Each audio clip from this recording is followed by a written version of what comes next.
You are recognized as the former president of the Republic of Cyprus, who has served as the chief negotiator for accession to the EU. Years on, do you believe that the multiple advantages you had anticipated regarding the accession to the EU have materialized? Well, you must be able to differentiate the two things. The accession to the EU was an absolute necessity for Cyprus. In the same way that it was an absolute necessity, the creation of the EU was the only future for Europe. Europe without the European Union would be irrelevant nowadays, particularly in the days of globalization. It would disappear between the giants of China and Russia, and not Russia and the United States and Brazil and so on, and India. It was inevitable. It was inevitable. Therefore, for a small country like Cyprus, there was no future on its own. In addition to that, being members of the European Union, it was extremely important for two reasons. First of all, it provided security for all Cypriots, because, as you know,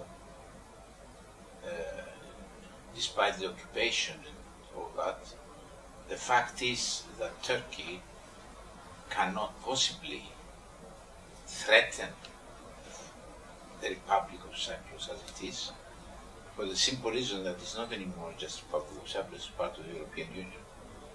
We come to the economic aspects now. The European Union meant a hell of a lot of difference for Cyprus, because as a result of that, Cyprus was able to develop as a center for international companies. You are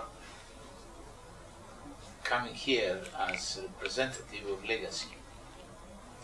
Legacy would not have existed, Darwin, without Cyprus being a member of the European Union. The Russians would not have been interested in Cyprus just because we are Orthodox. We have several advantages, and one of them is that being in Cyprus is like being in Brussels or Paris or London. Absolutely. So that enabled Cyprus to develop as a center for international business, which is the only power which can help Cyprus develop and address, because we have no industry, no serious agriculture, no mining.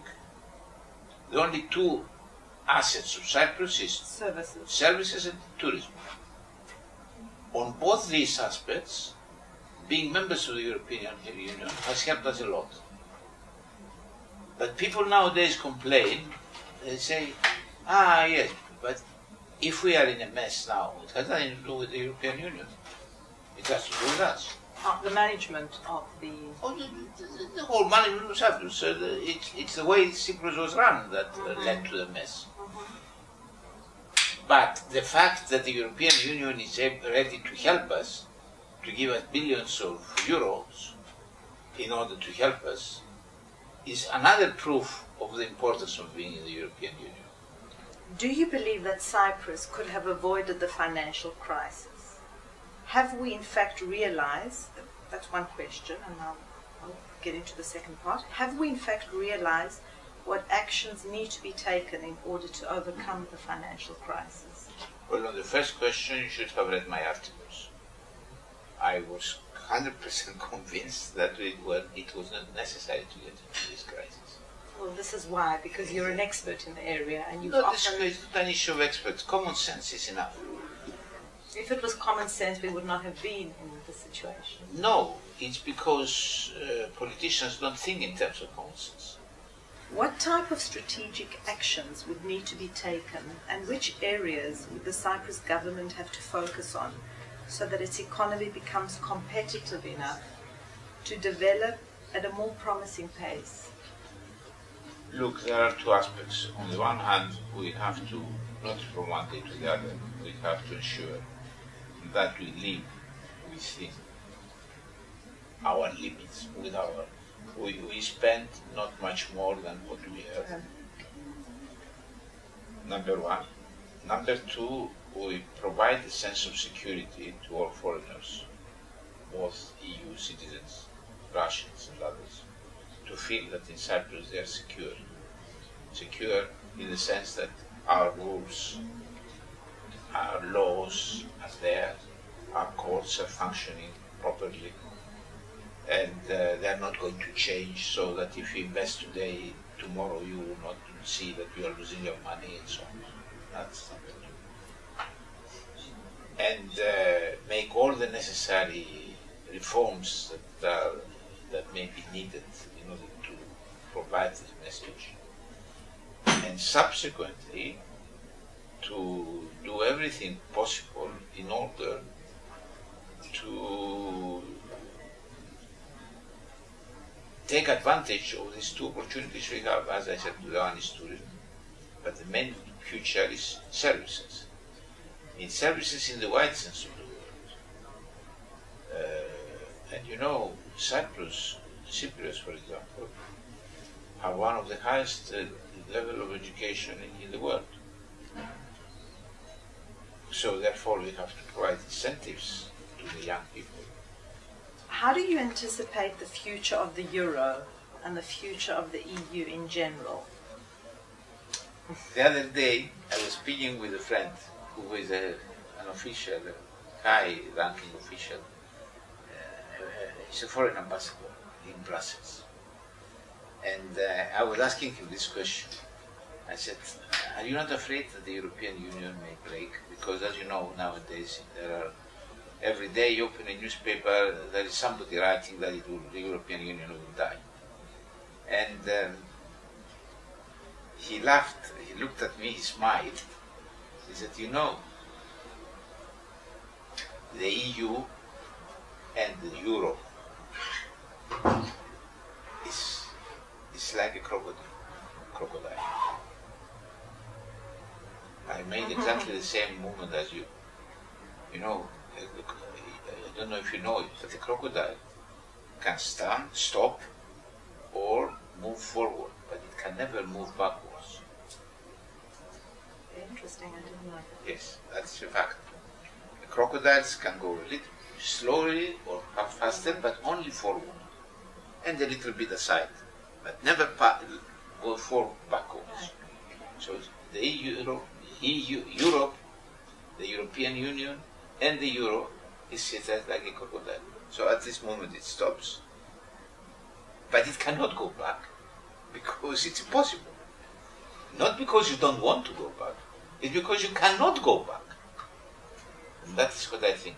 So I have no doubt that the European Union will be here even when I will not be alive and when my children may not be alive. But the European Union will be here and even bigger and stronger, and the euro will overcome the crisis.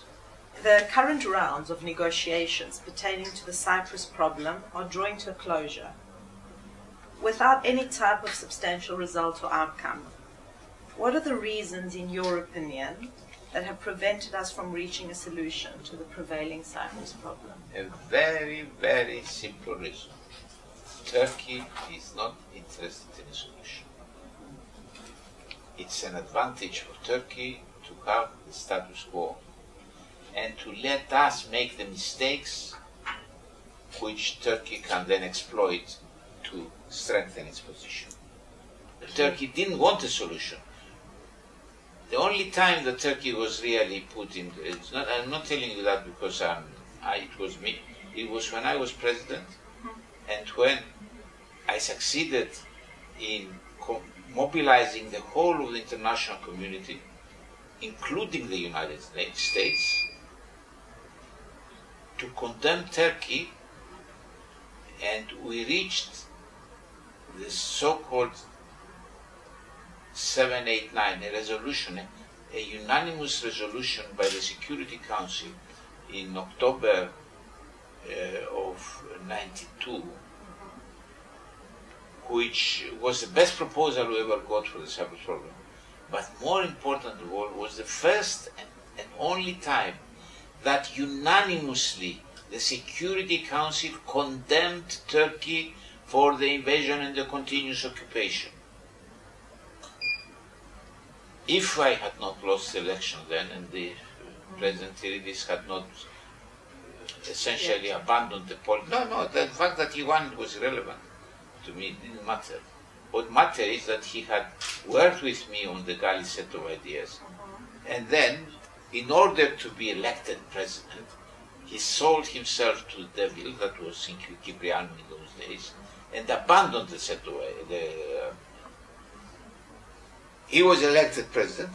4 years later, he realized his mistake, and he started the negotiations which led to the Annan plan. And then that also was rejected, and so on, and so on, and so on. Okay. That's the story. Yeah. Okay. But I repeat, the reason was Turkey. Turkey had to be pushed. And we not only did not push it enough, but opened the opportunity. We had the window of opportunity, but We never had followed times. through. We never followed through. And on the contrary, we opened windows of opportunity to Turkey to promote its. How would you evaluate the future of Cyprus? What would be your primary advice to the upcoming president? Very simple. First of all, let's put in order our house. Let's tidy up ourselves. Let us try to take advantage of the God-sent gift of the gas. And then look seriously to restart the negotiation, knowing that this time we have a very big gift to give to Turkey, which is extremely important. Turkey has no gas resources of its own. And as you know, is trying to build a pipeline from the Caucasus to Europe in order to create an income.